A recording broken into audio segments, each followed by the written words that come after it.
bring up a good point. It's, band forming together to fight an evil, right? That's what they did in the beginning. At that Yeah. time, the government was the evil. I'm going to give you an example. That's something I thought about a lot. Let's take Frankie DeCicco, right? Just an example. He got blown up, right? What did they do about it? They killed all their own guys. Now think about this. Instead of, I'm putting myself in their shoes now. One of your brothers gets blown up for whatever reason, even if he was wrong. Aren't you supposed to take retaliation against your enemy? When you go back and you look at that time period after that, the Gambinos were killing all their own guys. I believe it was Sammy or whoever it was. And what kind of life is that? You're not out killing your enemies. You're killing all your friends. That's not what it's about. I watched Vlad TV. They had Mobb James on. You ever see him? Yeah. I think he's great. I think he's a really smart guy. And he made a really great point. And I really felt it. He was, as you know him, he was a hardcore gangbanger. They were worse than the Italians, those guys. They had more balls than everybody, those guys. They didn't give a shit. And his brother got killed. His brother was a gangster too. And he said that's when he realized, he goes, hold on a second. He goes, the Crips didn't kill my brother. My brothers killed my brother. And that's when he knew it was bullshit. And when you think of it that way, it's all bullshit. It's like, we're supposed to be fighting the enemy. But now I got to worry about the enemy and my friend. Both of them. Yeah. So that hit home to me when I seen him say that. A lot of people give him a lot of hate, but he's a really smart guy. I pray for it every day. To be forgiven for the shit I've done in my life. I think it was you that might have sent that clip to me. You or you told your father about it? The Mobb James? Yeah. I said it was his brother. I figured he could relate to that. It's totally different from being killed by a friend. Yeah, because he called me about that and told me to check it out. But I did see that, and I agree. I always say this, that a lot of criminality, you're almost being trained to be defiant, to break the rules, to not go with what the right thing is to do. When you go in to commit a crime, you're already going, or when you're going in to hurt someone, to kill someone, to do something, you're already going against, a side of like maybe what people might call human dignity or integrity and things like that. So when you spend a large amount of time in the streets in criminality, you're almost, and Sammy said this on Diane Sawyer, he said, I'm a trained double crosser. I'm trained for this. So, and all I heard is, so what he was saying is, even with Gotti, I've been double crossing people my whole life, and now here we are. I'm up against the wall with John Gotti, and there's just one more guy I'm going to double cross. Yeah. So you said you don't understand why people get into that life, right? Well, I'll say good. More now, and maybe let's put ourselves, let's get 50s to the 90s, just for that time era. Why do you think people will get into that life? Mostly.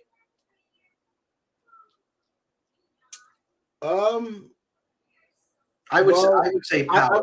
Go ahead, tell me. I'm sorry. I would say power. Control. Yeah. A sense of power and control. A lot of people, a lot of guys like that sense of power, that sense of control. And the money, the cars, the women, that comes too. But ultimately, I think you got to be a certain type of person, and I think you have to be big on power and control. To want to be in it. To want to be in it and to be able to be in it. You have to have that type of personality. Telling people what to do, taking people's lives. Taking people's lives, one of the biggest aspects of it. Not every day people want to take somebody's life, but a lot of these men do. Like my father said, guys would be fighting over the gun to shoot a rat, or fighting over the gun to shoot somebody to prove themselves to somebody. Yeah. That's a sense of control. That's taking somebody's life away. So I think that's a big part of it, whatever type of personality that may be. Wow. Yeah, I at a time, like when you grow up around it, it does seem like natural order. I can tell you, even in like urban communities, black communities, it's not.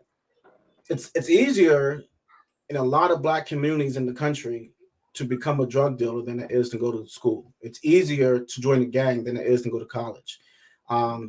It's everything around you. It's so much criminality around you that it's actually harder to not be that than it is to be it.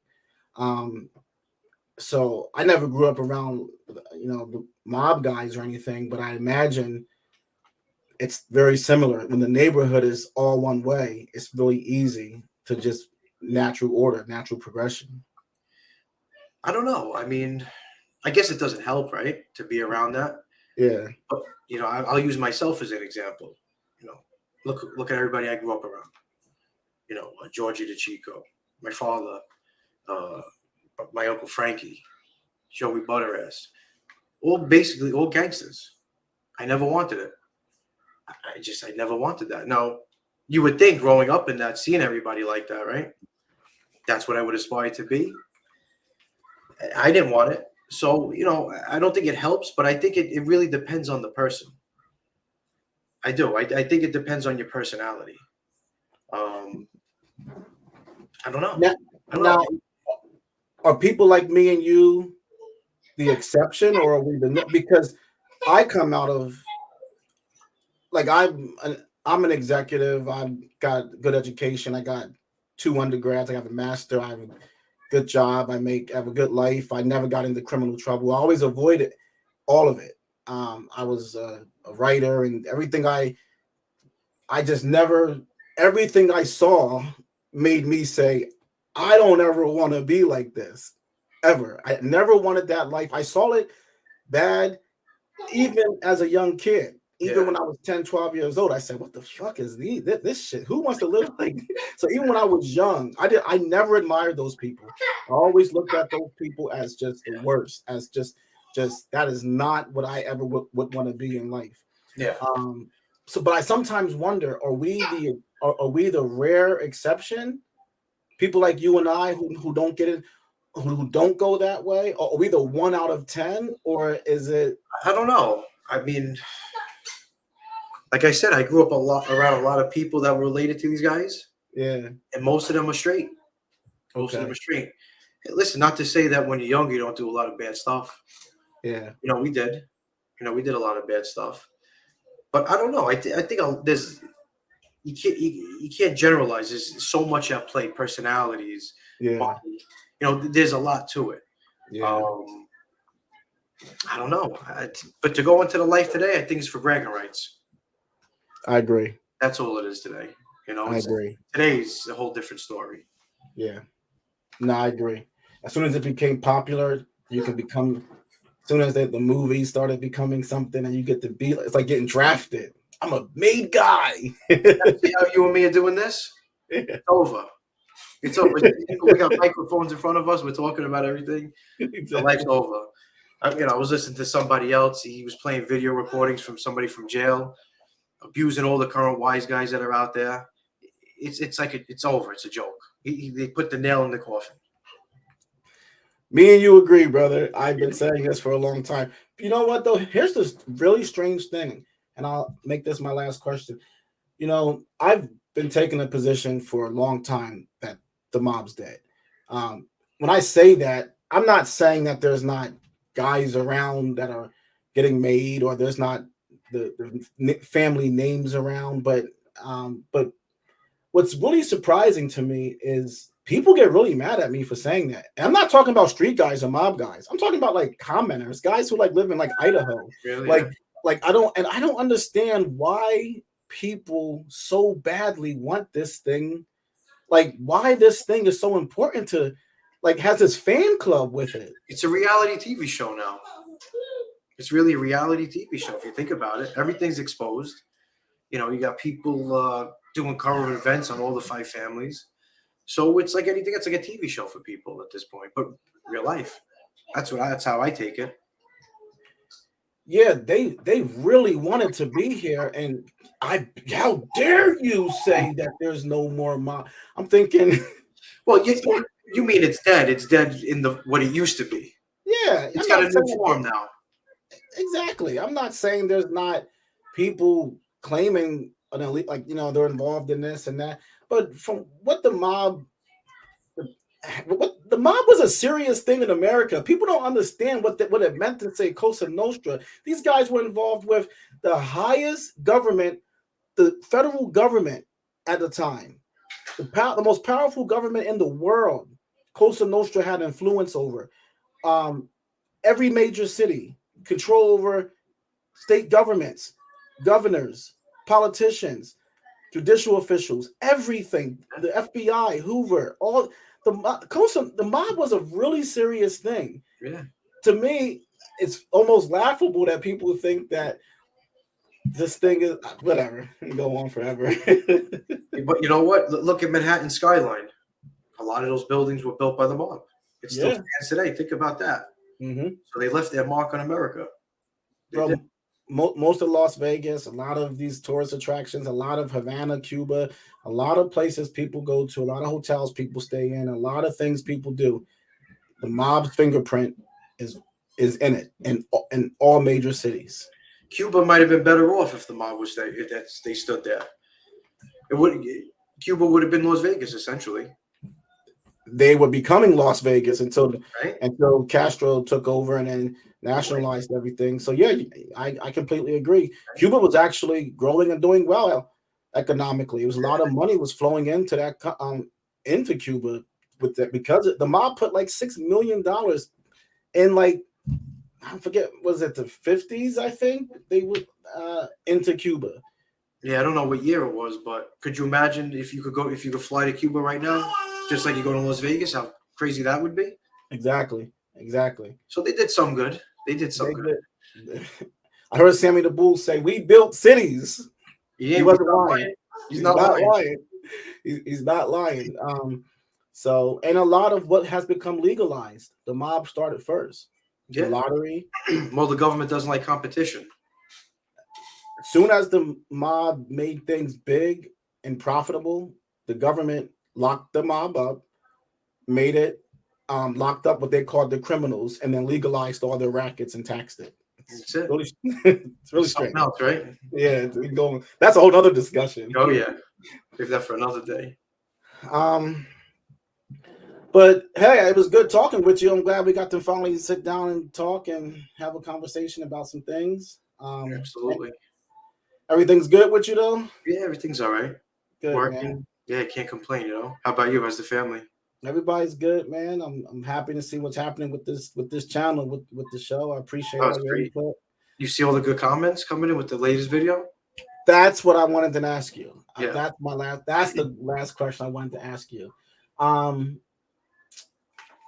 There's been thousands of comments left. Oh yeah. To your father. And you read all of them. Oh yeah. You read everything. Yeah.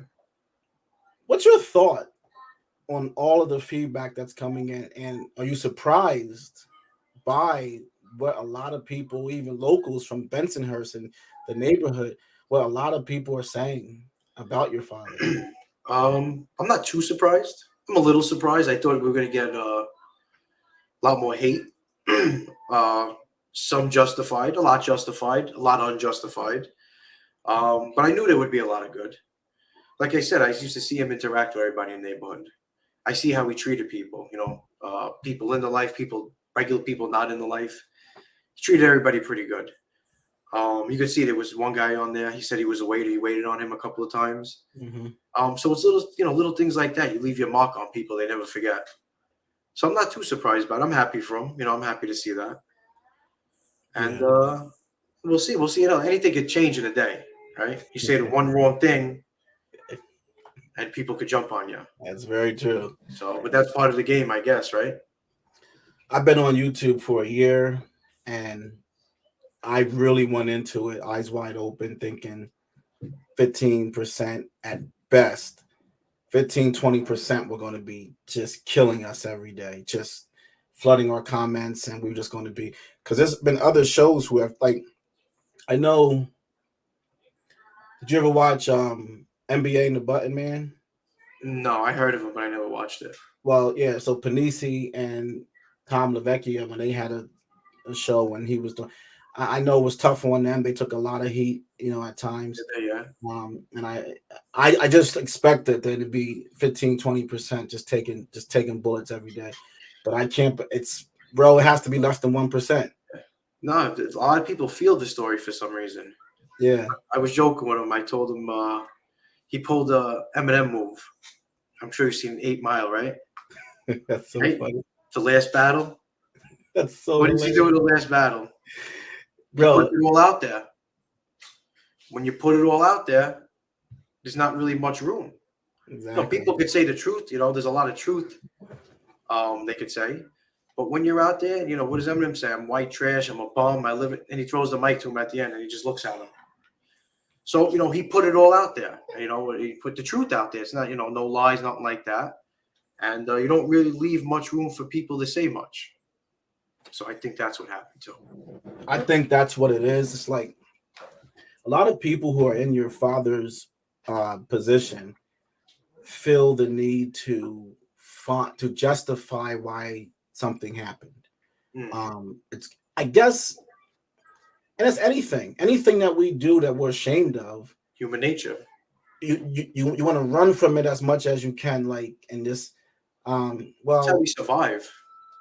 Yes, but it's how you survive with a lot of anxiety, a lot of pain, but that old saying, the truth shall set you free. It's a real thing. Oh yeah. When you can acknowledge something, even to yourself, it's a lot of redemption and a lot of free. It's very freeing to be honest with yourself. I always tell my daughter the worst person you can lie to is yourself. Very true. But when you can acknowledge a guilt, a shame, a painful thing to 20,000 people, 100,000, like your dad's doing this in front of letting everybody see it. And people are typically okay with a person telling the truth. That's just what I learned about life. We all just hate a fucking liar. All of us. That's true. It don't matter how bad the crime is.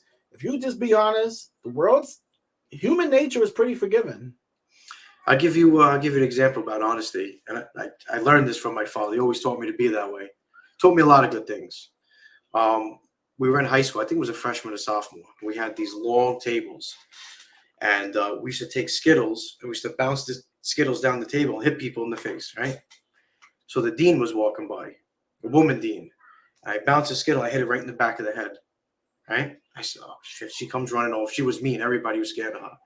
And she came over, and it was like 4 of us. And she wanted to know who did it. And nobody said anything. And I started looking at them. I said to myself, somebody's going to give me up. I said, I just got to say it was me. Whatever happens, happens. I said, all right, it was me. I raised my hand. She said, come with me. She brought me into the hallway. She goes, you know what? Since you're honest with me, don't worry about it. Go back to the room. Yeah. And she was known for ripping people up, suspending everything. And I said to myself, shit, it worked. And it was like a lesson learned, Sometimes when you're honest, even if you do something terrible, you could be forgiven. And that's why things happening with your, the audience sees a very genuine person when your dad's talking on the screen. He ain't sitting there trying to say, it's John Gotti's fault. It's Pete Gotti's fault. It's this guy's fault. He says, hey, he flat out said yesterday in the show, I'll be honest, it was a punk bitch move. And that's, hey, how much more frank can you do? He'd be lying if he said anything else. Yeah. People can justify it any way they want. But when you enter that life, you know what's right and what's wrong. Yeah. It's closure, right? Yeah. That's the thing. And that's what I always tell them, just trying to find a place of healing. Because you can't change yesterday. You can only change tomorrow. So you might as well just try to find some peace of mind today. 100%. Yeah. But bro, thank you, man. I know it's been an hour we've been on here. So I appreciate you doing this. And absolutely. It was appreciate good. You having me on. Yeah, it's good talking with you. We're gonna do it again. So thank you, bro. I appreciate you. Thank you. Anything else you want to say? Close out? No, I'm just looking forward to see what the show brings. Yeah, I like seeing what everybody writes and all that stuff. So it's good. It'll be good. I think it's going to build up. Thank you, bro. I appreciate it. Absolutely.